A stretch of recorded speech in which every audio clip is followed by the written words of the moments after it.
COVID-19 is targeted to attack Caucasians and black people.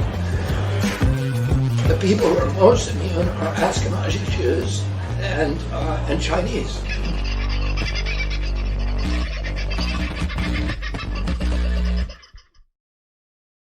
Well, g'day. Happy New Year. Hope you've had a bloody great one, folks. It's been a very, very, very wet time in southeast Queensland where I am. I can tell you that from Christmas night on, it has just been go, go, go. My mum lives in the area where the man-made tornado, I'm going to say, came through the Gold Coast. And I haven't actually spoken to anybody on the property, but somebody that we all know and love, very dear to our hearts, owns a property out the back of the Gold Coast. And this tornado essentially was born out behind the property, came through Canungra, and the rest of the hinterland came over Maudsley, tore down through Oxenford into Helensvale, and I think Discovery Drive is still a disaster zone. I don't think that's opened up yet. That's basically the road across the road from the Movie World entrance from anyone who's familiar with the area. Really up the other end of that area, Discovery Drive, that's the worst part. Lots of power lines down, lots of trees down. There is a phenomenal amount of water coming down. And of course, there are a lot of people who've only just got the power back on after spending 6, 7, or 8 days without it. And in fact, there are still people who are in the Gold Coast hinterland who are not expecting their power back on until after January 5. That's from Christmas night. So there is a huge amount of power lines down.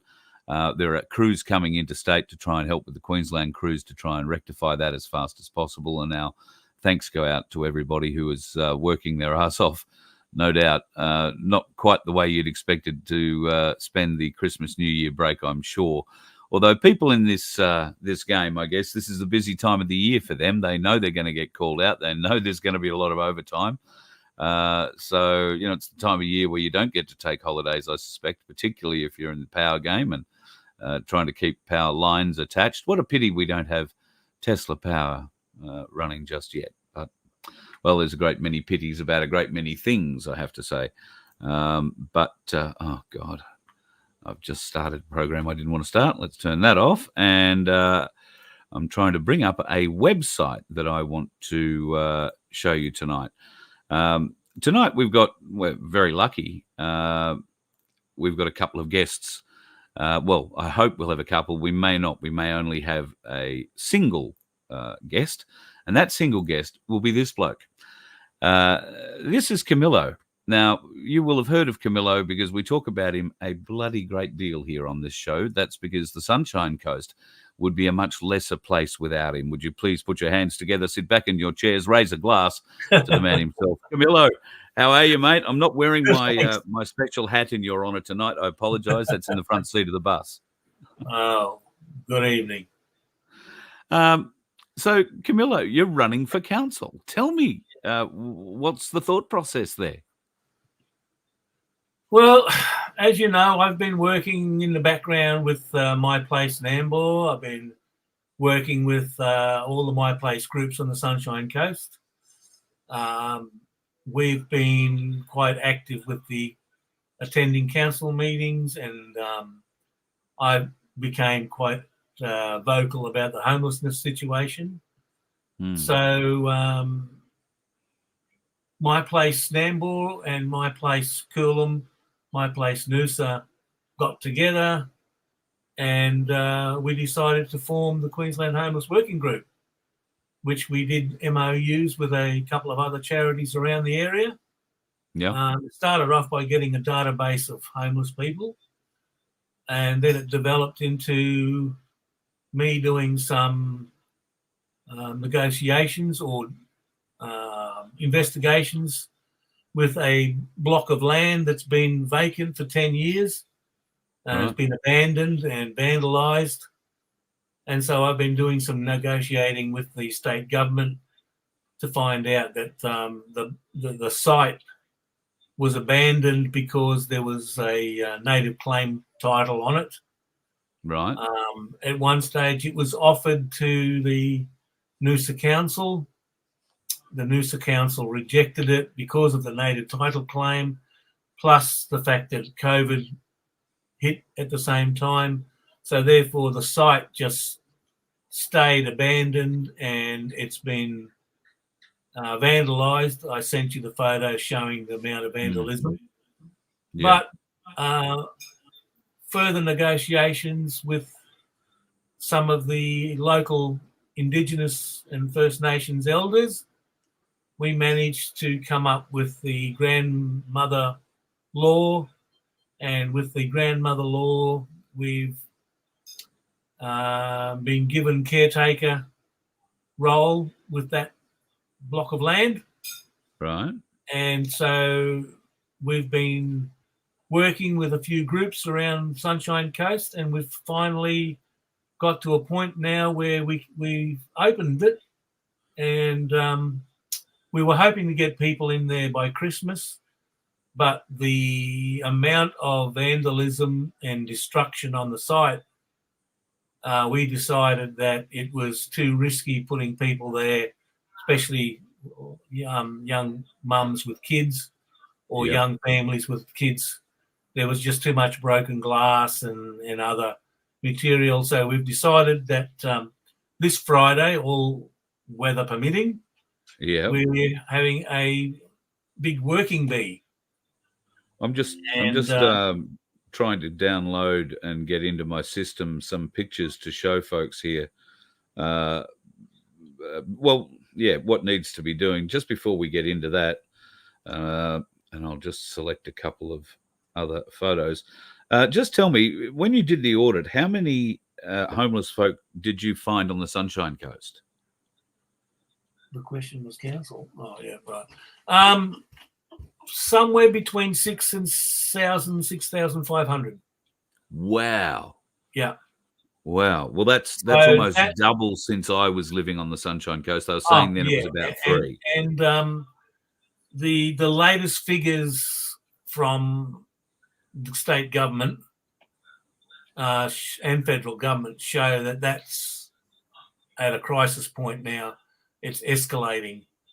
And you've got 3 levels of homelessness, and this is what probably a lot of people don't understand, that homelessness has three levels.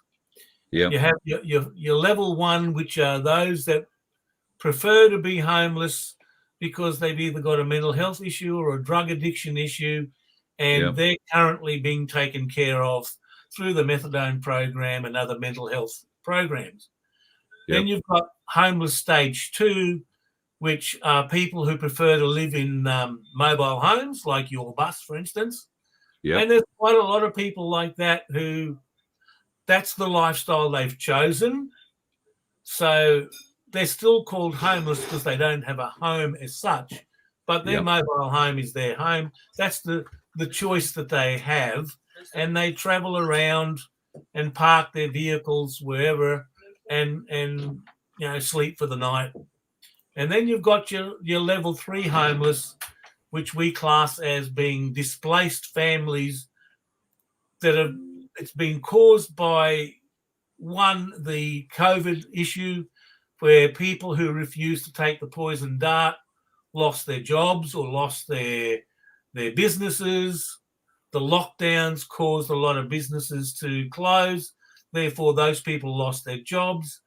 And the long-term issue of it was that people lost their homes because they couldn't keep up with the mortgages. So they're living in cars with, husband and wife and a couple of kids. And so they're the sort of ones that they're the ones that we're concerned about. Yeah. Because they've been displaced through no fault of their own. No. And this area that you've been given access to, given is a strong term, but this area at the moment does require some level of work to bring up to standards for particularly, like you say, young families. There's a lot of area there for kids to play, and I'm going to suggest that you'll probably allow animals, will you? That kind of thing? Yeah. So Yeah, here's a there's couple of pictures that 110 I've car sucked in. parks. Oh, yeah.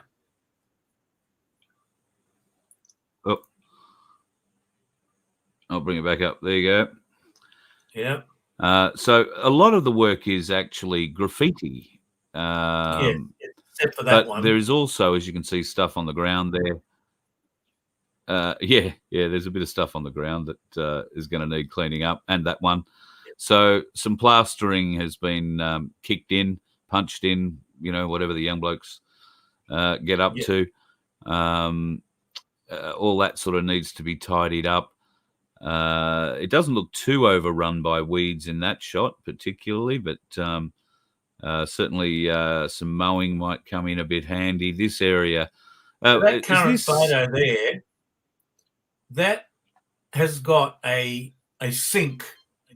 So in the middle there, in the middle of that U shape, there's a sink there, and there used to be like a gas bottle with a stove. So once we tidied that up, and we've got donations of gas stoves and stuff like that, so that can be reutilized. I just think I saw that somewhere. I don't know whether or not I've got another angle of that. I haven't sucked it in. If I do, so maybe that's it. There you go, that one. There. Yeah, right. So that really is could be a communal cooking area. Exactly. And you can see there's PowerPoints there that have been damaged, but that could be reutilized. And people camping can, like you said, it's a community kitchen. Toilet, showers, those sorts of facilities. Yeah, the water's working, the water's functioning, so that's cool. Right. As far as power, there is power to the site, but the electrician who came to inspect it said there's so much damage to the power points and stuff like that's why they recommended not only with the electricity being still live and power points damaged, but the amount of rubble that's in the area. If there's 110 car spaces there which people could park, but kids being kids want to go and wander and have a look around, and we just felt that might be just a bit dangerous at the moment. Just a bit dangerous, and the last thing we need is someone getting hurt. So that's why you're having a working bee this Friday. This Friday and Saturday, we're having a working bee. Hopefully, we've got lots of people who are going to donate their time and bring their buckets and spades and shovels and whatnot. So this is it's happening Friday the 5th, and you say Saturday as well. Well, we're hoping, we're hoping that we can get the worst of it done. Yeah. Yeah. So really, what do people? Well, ideally, what you need is someone with a small truck and a bobcat. Really, don't you? Because that'll be able to get through and shuffle out most of that heavier, larger sort of rubble and rubbish in a pretty quick kind of way. Have you done a deal with council at all so that any tipping fees or whatever they're going to get charged for dumping this sort of stuff can be covered? I believe that my place, Noosa, has taken care of that. Yeah. Excellent. So I'm hoping that that we can get some of the. So we need an appeal then tonight to somebody who's got a bobcat. It might be the downtime still. A lot of these tradies, while many have gone back to work this week or will go back to work this week, maybe we can convince those that haven't gone back yet to come out. Time would be great. And come out and spend a day or half a day, whatever you can afford to spend to help clean up this area, so that the 6,000 to 6,500 homeless people that are looking for shelter every night on the Sunshine Coast have somewhere to go. Now, we're talking about a space that is quite large.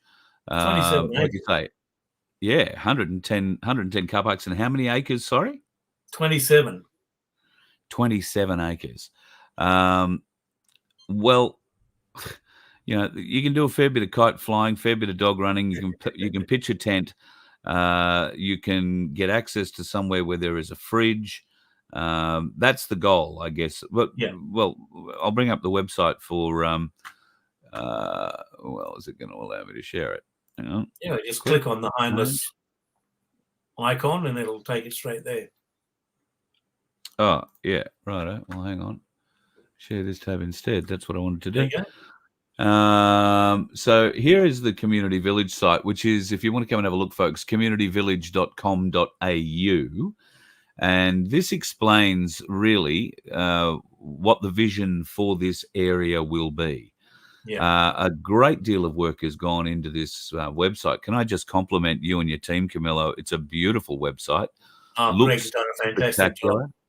Yeah, really easy to follow, and a spectacular effort. So this is the vision, and with 27 acres, that vision is now possible because you've been able to reach out and gain some permissions through the Cubby, along with, as you say, the grandmother law thing that's been going on recently.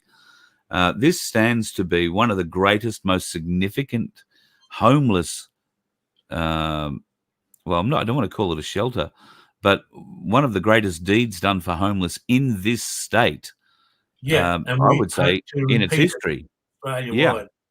Yeah, and it needs to be repeated Australia-wide. Sadly, it would be wonderful if we could get this place to be able to help as many as possible, but eventually not have that need for accommodating them anymore, but maybe educational facilities or, we used to call it school to work, but transitioning if you want to learn work skills, that kind of thing. It had so much, or it holds so much potential for the future. Yeah. So if you go through the website, you'll see there that we've actually got volunteer social workers, counsellors, psychologists. We've got some horticulturalists, permaculture people who are going to build gardens and self-contained veggies and all that sort of thing in there. Some of the buildings, once we get them fixed up, can be utilised as classrooms, like you said. For the workshop can be utilised again to train people. The classrooms can be used for training people and teaching some of the people who will come to stay there how to become self-sufficient and be part of a community village. So everybody pitches in, does their little bit in the village, and they get to stay there for as long as they like. And you grow your own veggies and that, and then what's left over go to the markets. These are all the long-term visions that we've got. Yeah.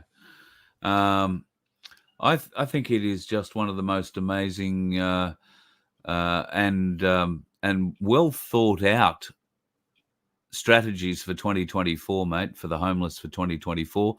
You can see the address there, folks, the Community Village, Tewantin, 24 Koroi Noosa Road in Tewantin. That's out the back of Noosa for those folks that are not really aware of the areas as such, but it is a wonderful part of the world to be in. A real bushland setting, which is not too far from the beach and not too bad looking beaches if you are that way inclined. So you have village law laid out on the website, so there's no reason for anybody to be under any kind of misapprehension. Now, how will this play out? Will there be security on site? Will there be... so that's do you want to explain that? We're working on having on-site managers. Yep. And people will be given a permit. So you'll have to apply for a permit. And I think there's photos of the permit there. But the permit basically it's stamped by one of the on-site managers, and then you have to sign the back of it and agree to the conditions, which is basically, simple things like respect the land, respect that it's a sacred site, be kind to one another, do no harm to anyone, participate in the village chores, and that sort of thing. So we've tried not to make it too dictatorial. Are you allowed to have your obligatory 5 o'clock wine under the awning? Oh yeah, if you have a look at the site, there's a circle there, and what we plan to have is we're hoping that the Aboriginal elders will do a ceremony there to clean and remove any spirits that are not of like evil spirits or anything like that. So they're going to have a cleansing ceremony, and they'll do their tribal dances and stuff like that, and a welcome ceremony is all in the pipeline. So yeah, awesome. So let me just drop that out for a moment, and I'll bring up the image again for folks if you can help at all Friday or Saturday. And my plan is to come up and try and help you as well. I've run into just a small problem with the vehicle. I was going to be bringing up there we go. Looking for that. I was going to be bringing the bus up, but somehow I've managed to drain the batteries dead flat, as in DEA, completely flatlined, dead flat, and I've got 3 of them. So today I've been working on that, trying to remedy that problem. With a little bit of luck, they'll charge up. Certainly, hopefully, the main truck battery will charge up, and we'll go with the solar ones after that. Because the vehicle's not parked out in the sun, it makes it a bit hard to get solar. So the other thing that we're doing as well is when they apply for a permit, everybody that applies for a permit will be given what we call a homeless pack. So the homeless pack will consist of simple things like a toothbrush, toothpaste, sanitary products for the women, tampons and conditioner and shampoo, that sort of thing. Band-aids, dry snack foods, kids' books, hair bands, fruit packs, deodorant, tissues, that type of thing. Will all come in little bundles, little packs as a welcome. Yep. Yeah.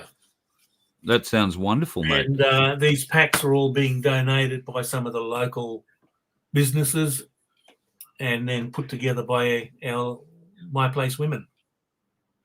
Wonderful. Yeah. Certainly a brilliant effort that I'm so pleased that My Place is associated with, and you, of course, because you are such a rock in the community and a prime mover, can I say. When you get going and get behind something, shit moves, mate. Get shit done on the Sunshine Coast. That's what I think your slogan should be for council, mate. Getting shit done on the Sunshine Coast. Yeah. So we'll just mention it again. Friday, Saturday, folks, if you would like to come up, is there any chance we might throw a barbecue? Or I think some of the ladies are bringing food and drinks and making sandwiches for the workers. So, yeah. All right. We've got a good team. Yeah, come up, folks. Bring your leaf blowers, your brooms, your shovels, your rakes, your implements of destructions. Yep. If you've got a shop vac, bring that. Buckets, mops, gloves. Always bring your safety stuff. Right, wear. If you're not steel cap boots, then make sure you are wearing solid shoes, closed shoes. Yep. And if you are at all worried about snakes, then wear long pants. If you're not worried about snakes, then still wear long pants. And if you're going to be stupid and not wear long pants, then wear long socks, thick, long socks, along with your boots. Just a thought. I had a friend recently bitten by an eastern brown, You don't need that. It really does tend to spoil your Christmas. Now, if you do happen to have bigger tools, chainsaws, whippersnippers, that sort of stuff, that would be really useful. If you happen to have a trailer and you didn't mind bringing all your tools in your trailer, by all means, we want you to go home with all your tools. So bring what you're comfortable with and make sure you mark them as yours. But hopefully your tools will be used by your people, because if you're coming, maybe you've got a couple of kids you can drag along too and get them involved. Maybe mum will come and get involved. It'll be a great bonding moment for the community on the Sunshine Coast and for the My Place family. So I'm very excited, and I will be getting up there, whether it'll be in the bus or whether I'll just drive up, but I'll be up there to come and give you a hand on Friday, mate, 100%. And we'll do a couple of little live bits, probably on the Nun 2K channel throughout the day on Friday, folks, to catch up with that. When is the local council elections, and when will you start? March 16th. March 16th. So you're probably going to start campaigning very shortly. I've basically already started on social media. I have, and I've got these. Oh, hang on a second. Yep. Let me remove that. Oh, wrong one I'm removing. Shopping lists. Yay! Oh, wow. That's that one. And then this is the other one. I don't know if you can see it. There you go. There you go. Very good. So you're getting those up in windows around town too? Yep. With all council elections, particularly, but I find on the coastal fringes of Australia, there is a lot of money involved. Now, I know you are a very generous man. You do not have a large amount of money, and certainly not a large amount of money to throw at a council election. So are you taking donations or funds to help you campaign through this period? That would be great. Yeah. So people can get details of how they can support you at camilo.net.au? Yes, there's a donation page at the bottom. Yeah. Right. Well, and it all helps. So for people who may not know you, let's face it, while you are a very nice man and you do get around a bit, I can't imagine everybody on the Sunshine Coast has met you. Can anybody within the Sunshine Coast Council region vote for you, or are there certain council ridings or areas that only people... Region 10. Region 10 you are? Division 10, yeah. Division 10. So that takes in Nambour, Mapleton, Kenilworth, Yandina, and parts of Yamundi.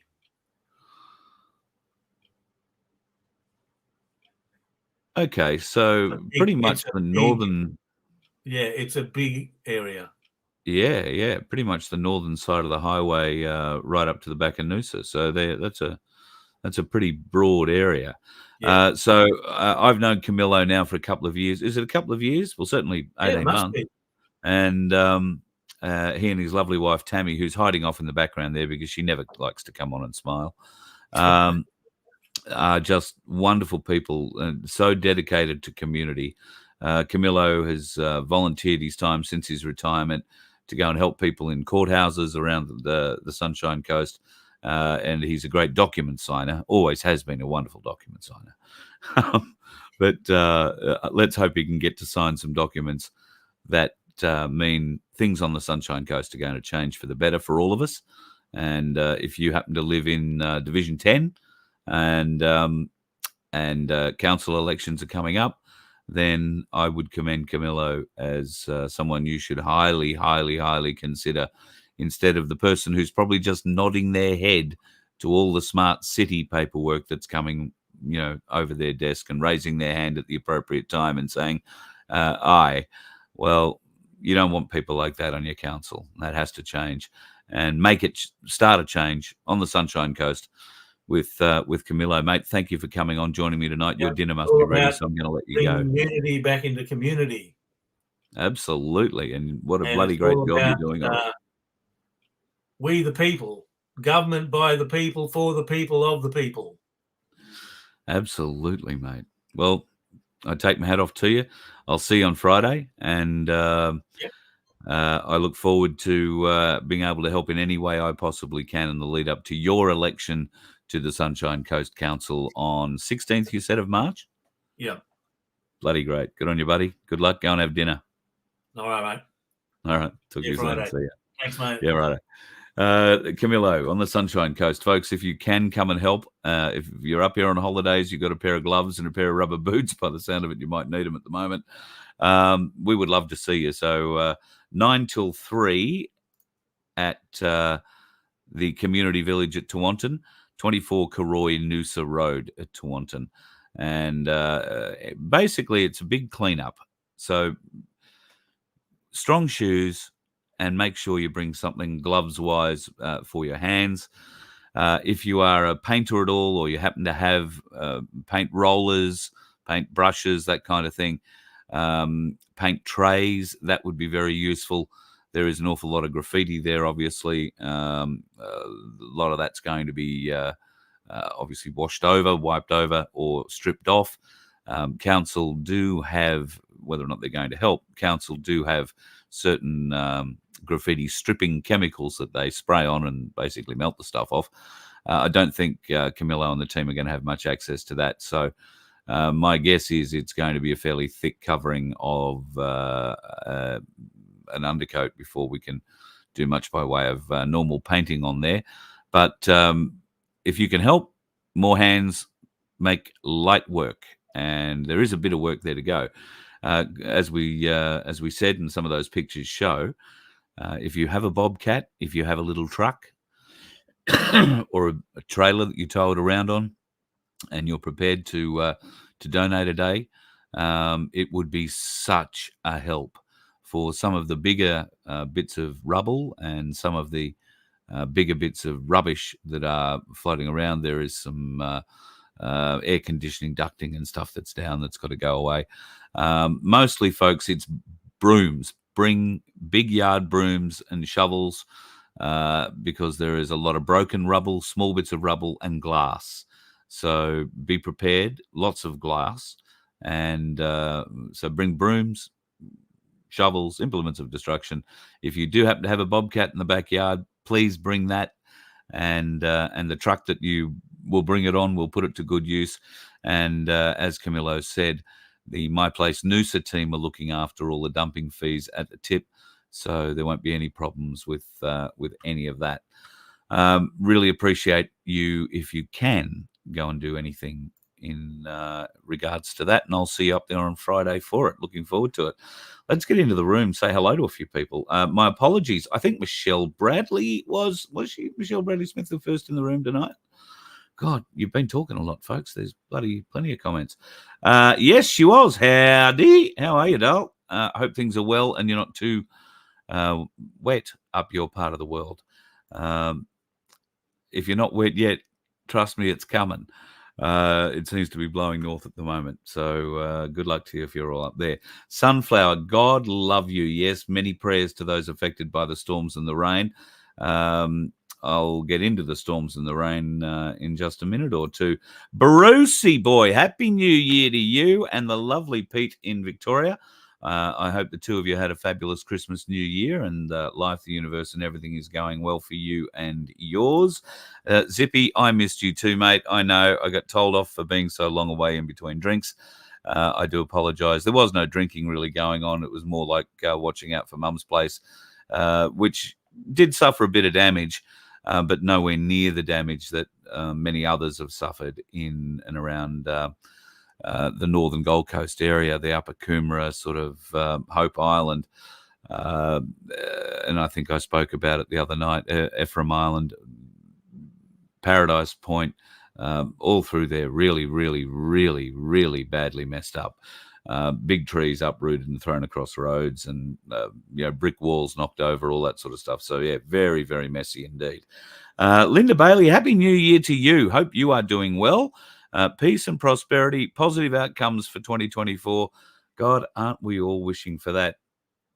Vince is in the room. Cooker, Phil the cooker is in it too. So g'day, Phil. Wanted to say hello to you.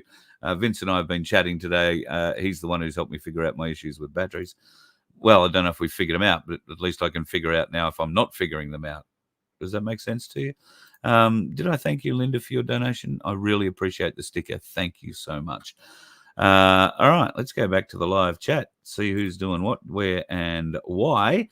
I really do wish you all the best for 2024. I feel very vibed about 2024. I think there's going to be a lot of revelation this year. Those of us, I'm probably preaching to the converted, you lot, but I'm pretty sure we're going to see some things in the not too distant future that's going to continue shaking the normies, and hopefully it shakes them hard enough to open up a few eyes. Speaking of the normies, I forgot to mention to Camilo that he needs to get on to, I'm not sure if Mark and Caroline are back on the air yet at Mix FM on the sunny coast, but I'd be giving the whoever is doing brekkie at the moment a call and seeing whether or not you can't get a bit of a plug on the local radio up there for Friday and Saturday, mate. Just go and give that a look. I can see he's still sitting in the green room backstage, so hopefully he's listening, not just scoffing down tonight's sausages and mash. Aussie Sue, how are you, darling? I hope you had a great Christmas, New Year too. Only 12 out of 34 waiting. Hit the like button, everyone, please. Well, my thing here says we've got 333 people watching, and that doesn't count Rumble or Twitter or wherever else I'm streaming to at the moment. Project Matilda, I hope. Didn't get a rejection tonight, so fingers crossed we're going there. So yeah, thanks to everybody who is watching, and thank you to everybody who's made contact over the break. They've sent emails. I've had a lot of emails regarding the X39 product. If you've purchased something, you probably got an email from me today saying that Tim Dwyer and I are going to have another Zoom meeting on the 7th. Hope to see you there for that one. We'll get in and talk a little bit more about X39 and some of the amazing stuff that it's doing shortly. I can see one of the people who has sent me a testimonial is actually in the chat tonight. Now, I just want to make sure that that she is 100% okay with me playing her testimonials. She sent me 2 testimonials via Messenger today. And the first one is just prior to the patches turning up. She wasn't quite sure when they were going to turn up. Luckily, it was sooner rather than later. And then the second one is after the patches. Now, in the second video, this lady makes some amazing personal admissions, very private, very personal admissions about her medical state. She has, in her video, asked me if I would like to edit, the following bit out. And I didn't really think about editing it out. It hasn't...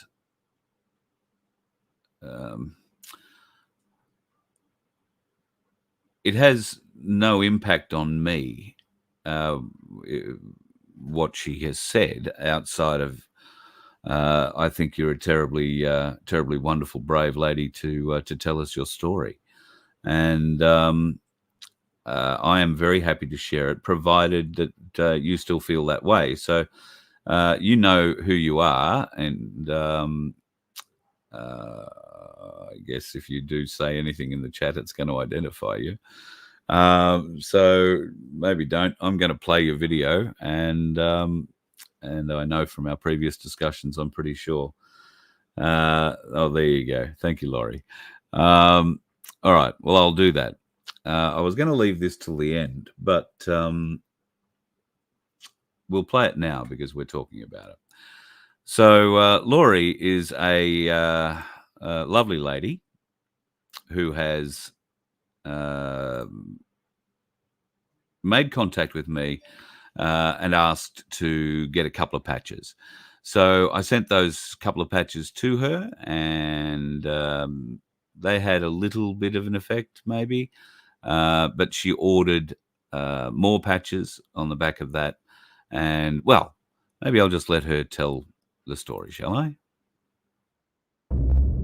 This is my first time really making a video. It's Christmas Eve. My patches are due sometime between Wednesday and Friday next week. I'm hoping very much that it's on Wednesday. I'm trying to cook myself some sausages for tea, and I find that I get up, check them, and then I have to come back and sit down. My back's hurting. I've taken some pain tablets. Seems to be helping a bit. I have better days and I have worse days, but I'm really looking forward to the patches getting here. There's a lot of other problems that I have too, but I'm not going to go through and delineate all of them. We'll just see how we go. This is the most debilitating outside of my dog, who wants to sit in my lap when he's not eyeballing the cat. Yeah. Come on Wednesday and please, patches, be there.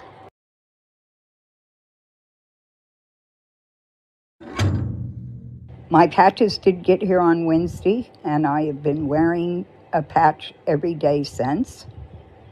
The second day, I tried putting it on my front here rather than on the back of my neck. It did not work for me. My pain came back with a vengeance, and it took a couple hours before the patches got back on top of it, but then they did. Something that I have been really debating sharing, and Carl, you may want to cut this out, and that's up to you. But I have suffered from herpes, the bad one, for the last almost 20 years, thanks to my ex-husband. And I know that it was him because I know of one other woman that he slept with, and it's the only man that slept with both of us, and she also has it. Bottom line is, the patches got rid of my back pain, upper back pain, lower back pain, and hip pain first. And then I noticed that the herpes nodules have shrank from being small marble size to being BB size. I mean, it's amazing. And they no longer itch and burn constantly like they used to. I couldn't sit without them troubling me. And that has diminished. They aren't gone, but hopefully with continued use of the patch, it will get rid of them. And if it doesn't, then come on MedBed Spa.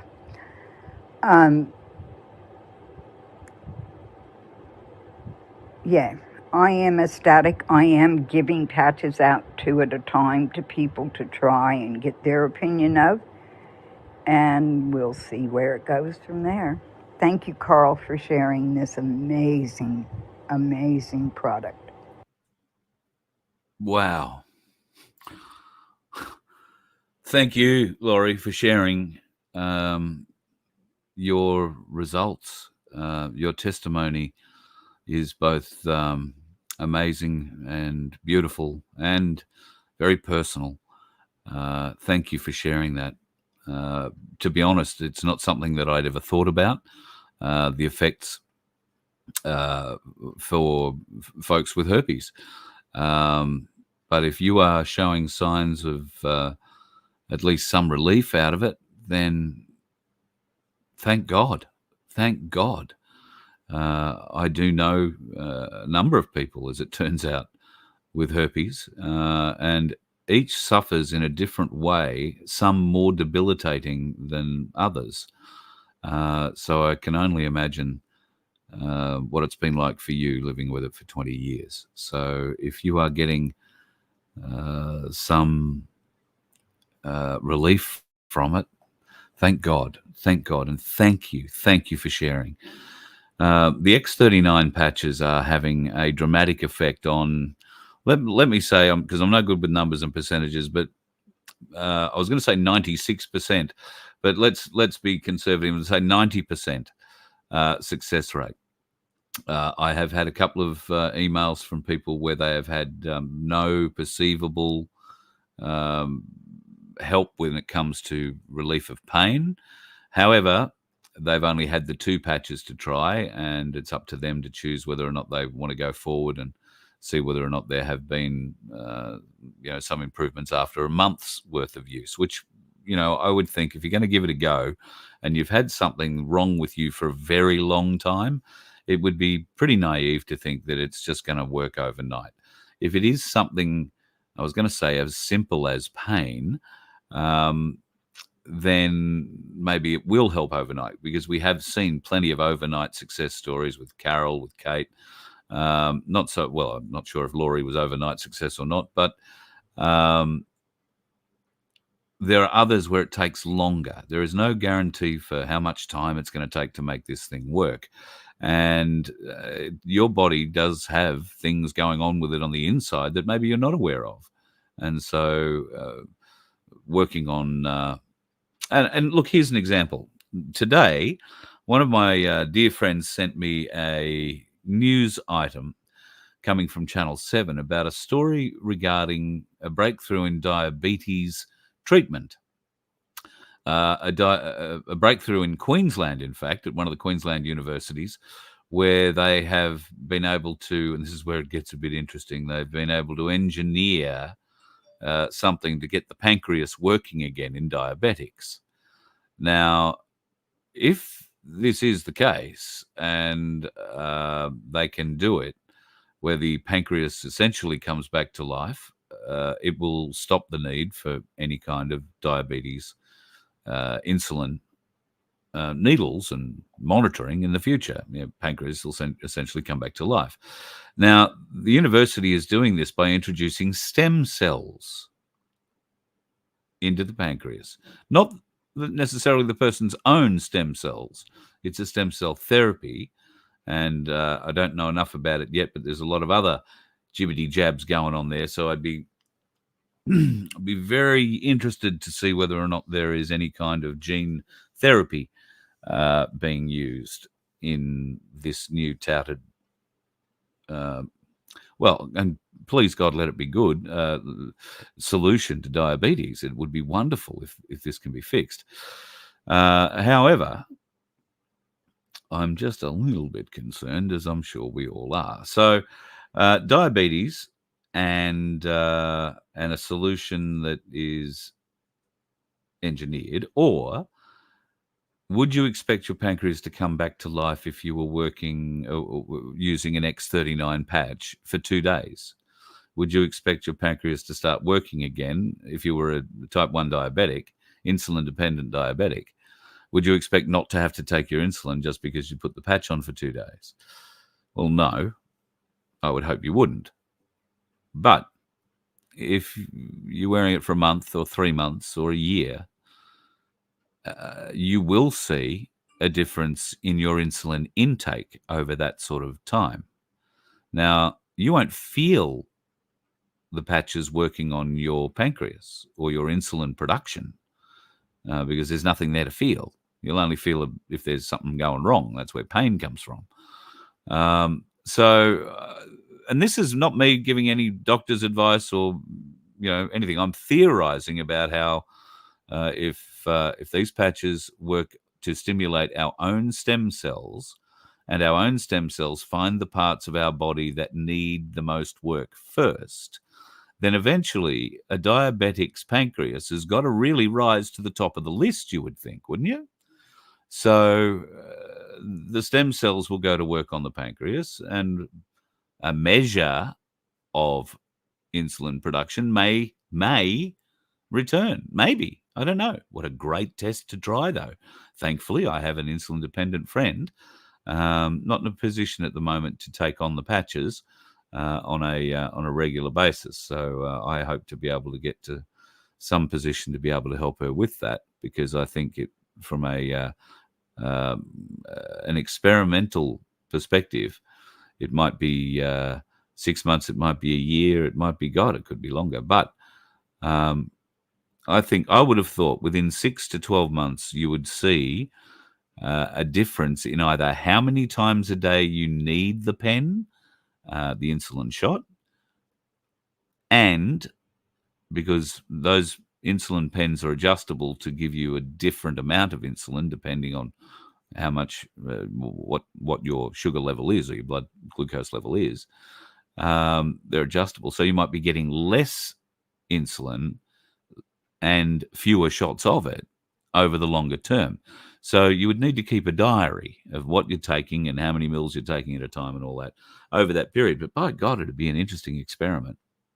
And if it can work on the pancreas, what else can it work on?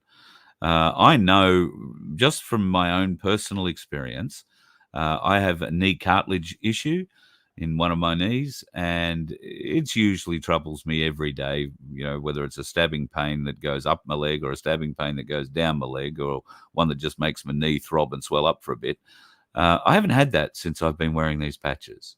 I've had no knee pain since I've been wearing these patches. I am so thankful for that, because knees for me were the worst, long-term effect that I've had. My neck, back and shoulders have copped a bit of a punishing over the last couple of weeks. I've managed to tear ribs again and done stupid bloody things with my back.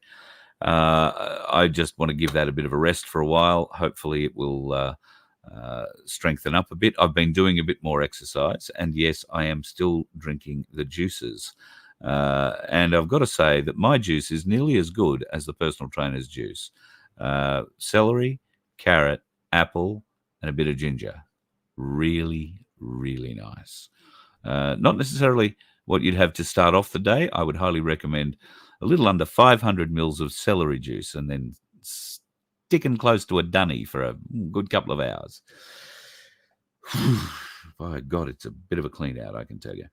What else was I going to talk about tonight? As we did talk about the Laurie story early. Oh, yeah, look, I've got a few little interesting things to show you. Now, the other night, if you were on Facebook or you were watching on the Nun 2K channel, I did put out a live about the weather that was going on at the time. This is a shot that I took, a screenshot that I took.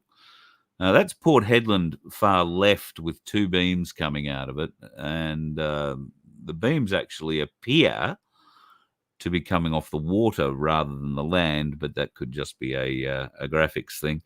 The one that interested me is this one that's in the center of the country. Now,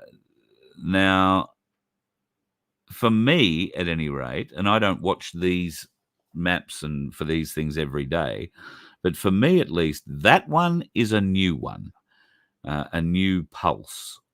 Now, I wasn't able to get a video recording, if you like, of it working at the time. But at the time, I was looking at weather shots and windy.com, seeing which way the weather was coming. And the weather was coming up from the Southern Ocean, up through the Bight, basically blowing up, angling over the top of Port Augusta and heading for central, western and far north Queensland. That was the general direction of the wind. Now, whatever that thing in the middle there was doing, and we suspect that these are the heaters, the ionospheric heaters that they're using. Now, that would have been heating up the cold air coming up from the Southern Ocean, getting it to rise up and catching the jet stream, which would bring it fast over to the east coast, and it would cool on its way down. And where would it cool down and start landing? Right about where you see those thunderstorms start to brew out from Mount Isa and further towards the coast and south of Cairns. You'll also see them brew out the back of central Western Queensland and blow their way in through Biloela and Mara and Banana and places like that. And then, of course, they engineer the other ones coming up from the bottom. And at the moment, that's what's happening. The storm outside at the moment that Camilo was experiencing has actually been on the Gold Coast and parts south of the border today and blown its way up through Brisbane and now heading up to the Sunshine Coast. The storm has been quite funny. It has been hovering around. It's been a stationary storm. Haven't seen those in a little while.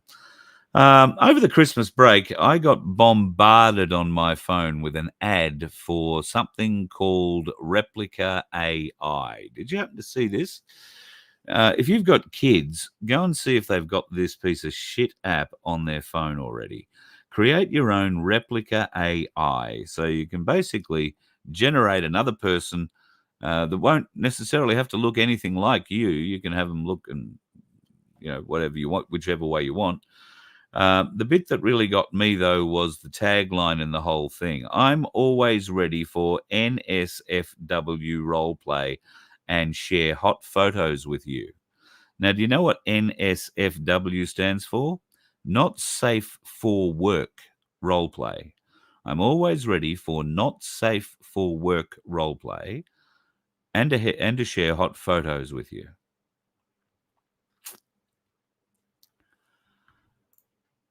If your kids have got that on their phone, odds are they're being dumbed down to the whole nudity thing.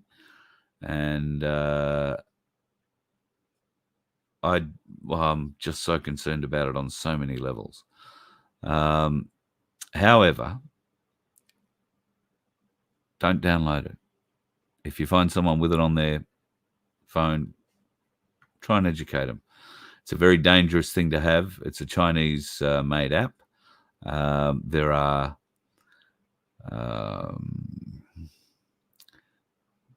don't know if I can say that.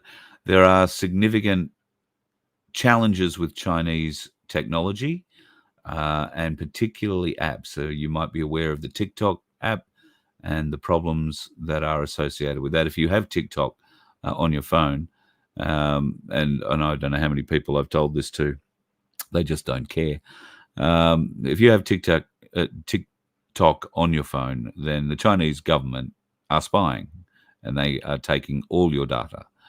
Everything that you think is secure in your phone is not. And it's done through TikTok and other things like Replica AI, where you can create something that you're not and live a whole other life. It doesn't have to be sending sexy photos. You can be a menacing, threatening, evil bastard on there too, just as easy. A lot of people seem to think that. Speaking of threatening, evil, menacing bastards, Albanese started squawking again there between Christmas and New Year. No more diesel cars after 2025. This is aimed at our Dodge, Ram, and GMC drivers, the people who don't. They have a perfect right to own these vehicles, and in most cases, a very good, capable need for a vehicle this size to be able to tow work trailers and such. I'm talking now of builders, tilers, the kind of people who need to haul around 3.5-ton trailers full of gear, and utes that are also full of gear. Yes, okay, a little bit inconvenient to go and park or try and find a park around at the local IGA supermarket, but they're doable. And most people I've found, particularly in my area with these large, longer, extended vehicles, park out on the road. They don't go in and take up 4 car parks. However, diesel's gone by 2025, according to Albo. They're not going to allow any more diesel vehicles in unless they meet the Euro 6 standard, which is what Europe is currently under regarding emissions. And I think the Euro 6 standard is 162 grams per kilometre, 162 grams of CO2 per kilometre emitted. So at the moment, those big Fords and GMCs and Rams and whatnot, they're not coming anywhere close to that. So that, in theory, means that, well, it's going to be a pickup for electric vehicles. Well, no, unfortunately, it's not. Even an electric vehicle, which Ford, incidentally, has stopped building. They've stopped building their big F-Series electric F-Series trucks. They've got 62,000 of them sitting unsold around America, and I guess in other parts of the world at the moment. They aren't going to bite the bullet again. They've lost $4.9 billion on the electric vehicle side of their business alone. That's Ford.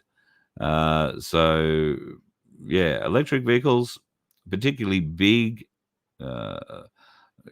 GMC Ute Ranger type vehicle, electric vehicles, clearly not cutting it in America for anybody at this stage. And Albo obviously thinks they're going to be able to sell them off here cheaply because, the Australians will buy them. Look, they might be great if you want to tow your lawnmower around town, but these things are just not going to be capable of towing a 40-foot caravan across Australia. I noticed, was it last weekend? Must have been over the weekend or just after Christmas. The pile-ups at service stations on the Bruce Highway and on the Pacific Highway between Sydney and Byron, the pile-ups at the electric car recharging points were staggering. 20 cars just sitting around waiting so that the 3 that were on charge could get fully charged and go. Now, those chargers are meant to charge your car in 30 minutes.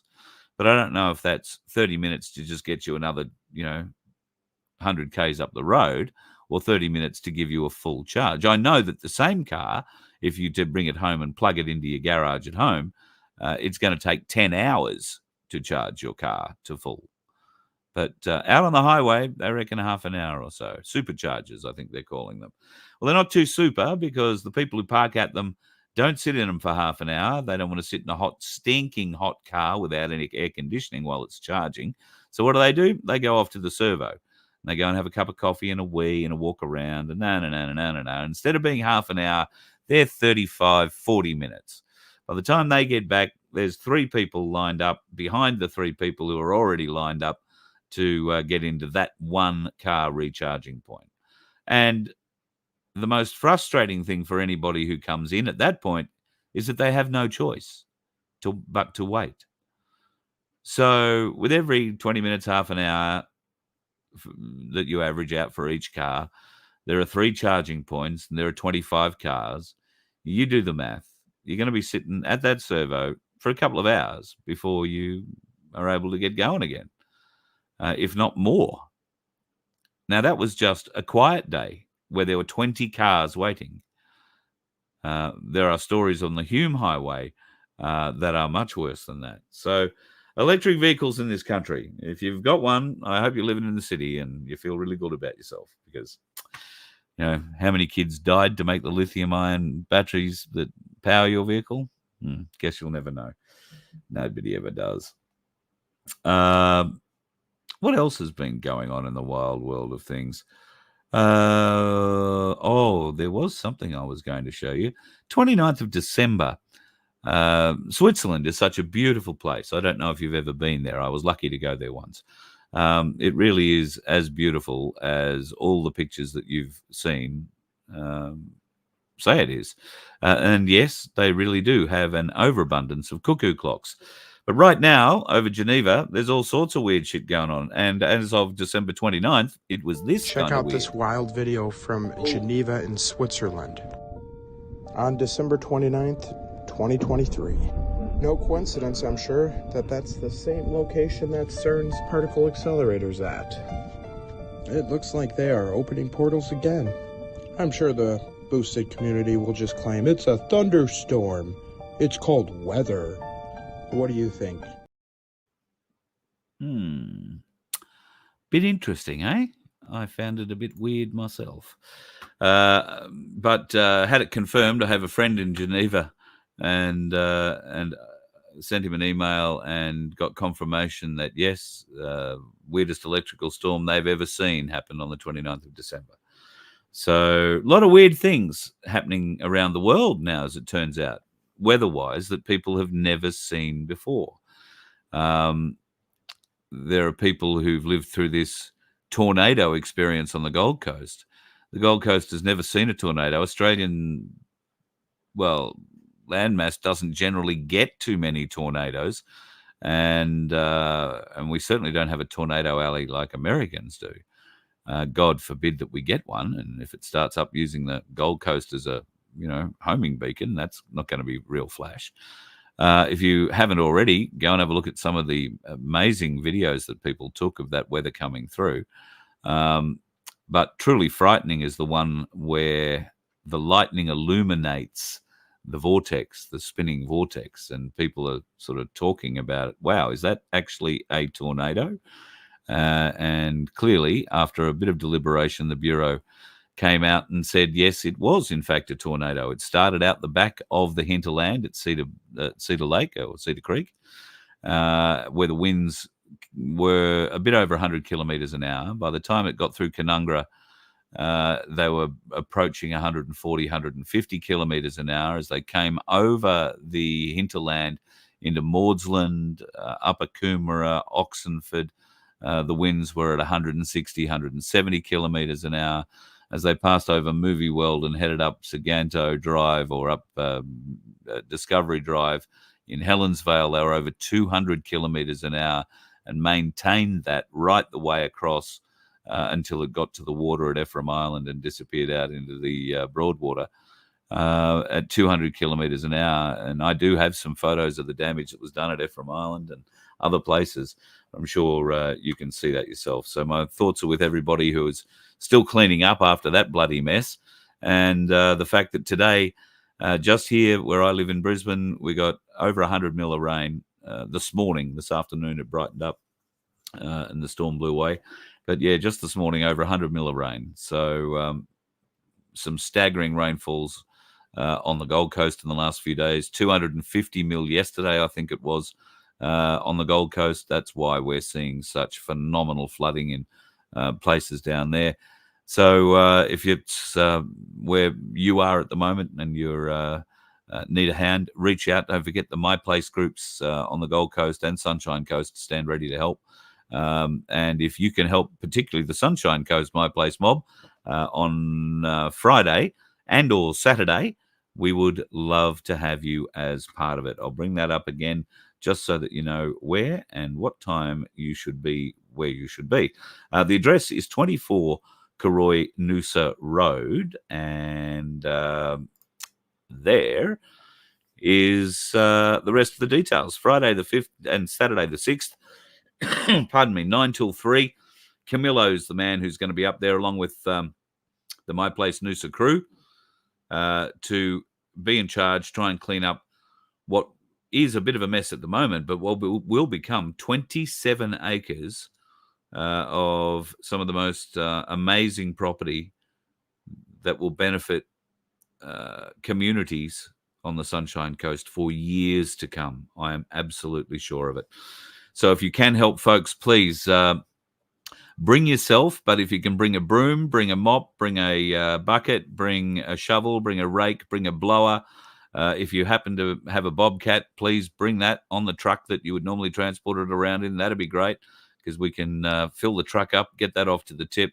The Noosa My Place folks are looking after the tipping fees, so there won't be any cost to that. But if you could come and help donate your equipment and your expertise driving it, because, I'm happy to drive it for you. And here is my offer. If anybody has a bobcat and they don't want to do the job but are happy to let me do the job in the bobcat, I've got an HR truck license. I don't know whether or not you want me driving it off the back of the truck or not, but I'll give it a go. Put it that way. Always wanted to have a go on a bobcat. But if you've got one, you'd probably feel safer if you were driving it. So we'd love to have you come and join us Friday at 24 Karoi Noosa Road in Tewantin. It's just on the north side of the golf club, the Tawantin Noosa Golf Club. Beautiful part of the world. Love to see you there. Come up, be part of it. Help us clean that mess up and make it safe for kids, make it safe for families. And some of those 6,000 homeless folks on the Sunshine Coast will be able to benefit from it. It's going to be absolutely amazing to be part of. And we'd love to see you there being part of it, folks. Please come and join us. Might even get a bit of a show going from there Friday night. It will be a little weather dependent, all right? So if it's persistently precipitating, Camilo will get on to me. They'll be making a decision, and we will call it and come back for Saturday and give it another go if that's the case. But if the weather does turn bad, then just remember we're going to be asking you to come and give us help in the next couple of weeks. But at this stage, it looks like Friday is going to be the day, and it looks like it's going to be a nice day. Saturday doesn't look like it's going to be too bad either. And when I say nice, I mean it's not going to be too hot. That's going to be the key. There might be a little bit of cloud cover, and that could be the little saving grace for us all. All right, folks, I think I've covered everything I had on my little thing. The X39 Zoom with Tim Dwyer is coming up on the 7th of January. If you haven't already got an email from me and you want to be part of that, then just email me, carl@vofhq.com, and I will send it to you. We would love to see you over at the website, vofhq.com. Come and join us, be a member. We are looking for more members. We need to get our machinery fixed up and back on the road. Thankfully, I'm pretty confident I don't need to buy 3 new batteries, 1 for a truck and 2 for the solar. God, that would be a very painful shock. But I'm going to leave now and go and check how the charging process is going on the truck battery. And I am very confident that once I bring her up, I will be able to bring up the solar batteries as well. So hopefully that'll all go well. And if that is the case, I'll bring the mobile broadcast center up to Tawantin on Friday. And we will, I'll bring my blower, I'll bring my gloves, I'll bring a rake. I've got a few other implements of destruction. Never know. Look forward to seeing you there, folks. That would be a great thing. Thanks for joining me in the chat tonight. I haven't spent enough time with you. The Japanese earthquake. Yep, thanks, Crunch. So the tsunami, as far as I'm aware, after the Japanese earthquake, 7.5. I think there were a series of earthquakes, 3 or 4 below 4.0, and then one that went to 7.5. I'm not exactly sure about the western coast of Japan and the islands around it and how populated they are. But it's my understanding that while tsunami warnings went out, no tsunami really arrived. The first wave was only a couple of inches high when it actually reached land. So they were still stressing that there were going to be maybe as many as 5 waves following it, but none of them got to any size at all, as far as I'm aware. And last death count I heard from it was 4. So thankfully, Japan might have ducked a bullet there. Do we say that? I don't know. Don't know if that's the case.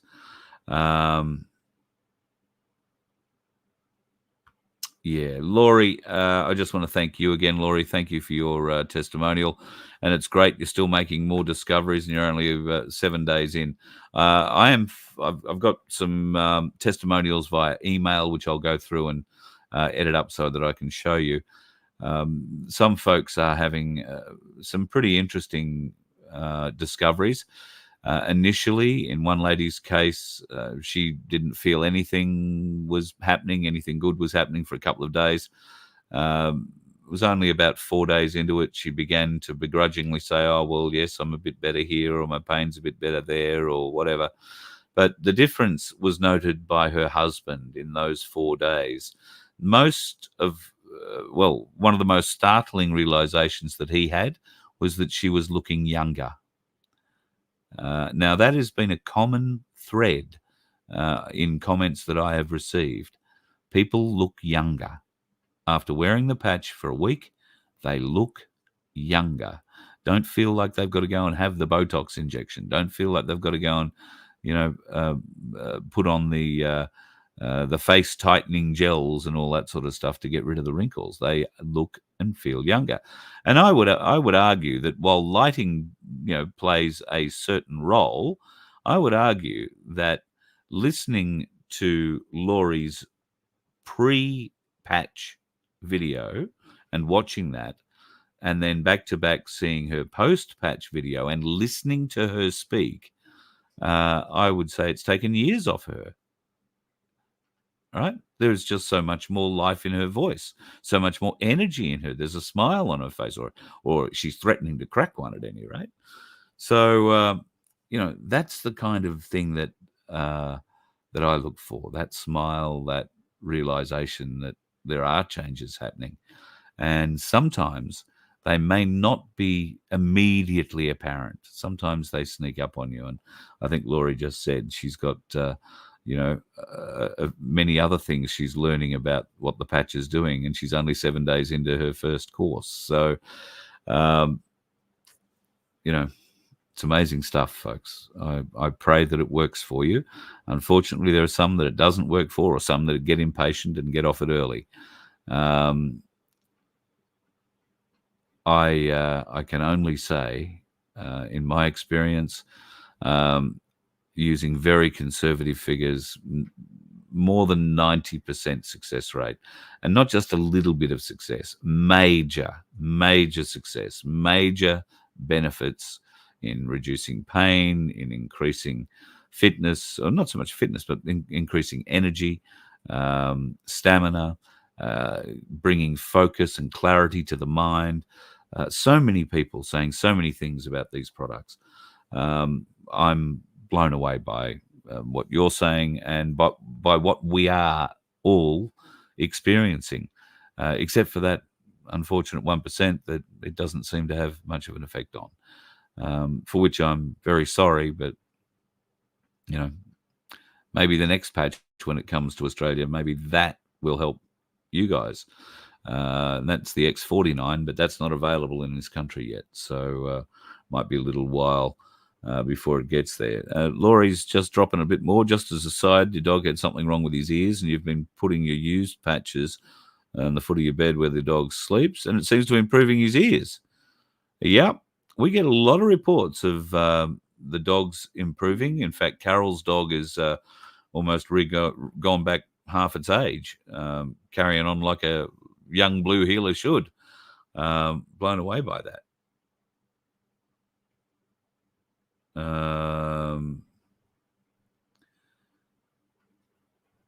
Sorry, Tim, getting very stressed while people telling me nothing can be done regarding certain suppression orders. I'll have to talk to you about that one, mate, because if there's suppression orders, I'm not going to talk about it on the show just yet. Japan earthquakes, at least 10 kilometers down Dums. Yeah, well, one would have to say if they're cleaning out Dums with earthquakes, then anybody that was down there that could survive or could be brought up already had been.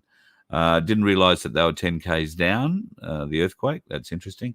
So, yeah, I will need to go and have a little bit more look on that. Unfortunately, the last couple of days I've been, last week or so, just dealing with water and wind and lots of water. So, all sorted now. Please God, no more touch wood. And hopefully we can all go up to having maybe a little bit of a Christmas holiday for those of you that are still on holidays. I hope it doesn't get blown away, or your school holiday plans don't get blown away completely. And you can get around and do a few things without getting soaking wet. I got out of the car yesterday, took 3 steps, ran 3 steps from my car to under an awning, soaked, absolutely soaked. Okay, I'm a big target, but, even still. Be safe on the roads, folks. They are very wet. They are very slippery. I watched a 4-wheel drive overtake a car today. And as it came back in front of the car that had the dash cam on, it started to slide sideways and only just missed by a 15th, which is just a little bit less than a bee's dick, missed a car coming in the opposite direction when it overcorrected and came back on into the right-hand or oncoming lane. It's that easy to do. Slippery, slippery, slippery roads. Be safe, folks. There are plenty of dickheads out there going too fast. Don't you be one of them. You let one ant stand up to us, then they all might stand up. Those puny little ants outnumber us 100 to 1. And if they ever figure that out, there goes our way of life. It's not about food. It's about keeping those ants in line. That's why we're going back. Does anybody else want to stay? Let's ride!